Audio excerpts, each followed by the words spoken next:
مشہور اداکار پرکاش راج نے بدھ کو تحفظ شہری حقوق تنظیم یعنی APCR کے زیر اہتمام ہونے والے ایک اہم مذاکرے میں حکومت پر سخت تنقید کی۔ انہوں نے کہا کہ بھارت میں نوجوانوں اور تعلیم یافتہ مسلمانوں کو جیلوں میں ڈال کر حکومت اپنے اقتدار کو مضبوط رکھنا چاہتی ہے۔ پرکاش راج نے خبردار کیا کہ سخت دائیں بازو کے عناصر نسل کشی دیکھنے کے خواہاں ہیں اور اسے نیا معمول بنانا چاہتے ہیں۔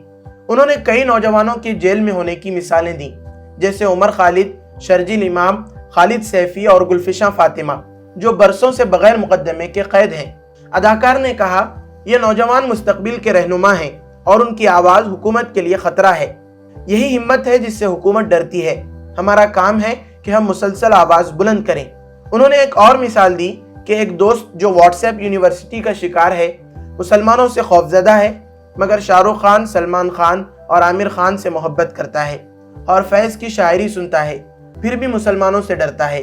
انسانی حقوق کی تنظیموں کے مطابق یہ 5 سالہ قیدیں بغیر مقدمے کے جمہوریت دبانے اور اختلاف رائے ختم کرنے کی کوشش ہیں۔ پرکاش راج نے زور دیا کہ ہمیں انصاف، انسانی حقوق اور آزاد رائے کی حفاظت کے لیے آواز بلند کرتے رہنا چاہیے۔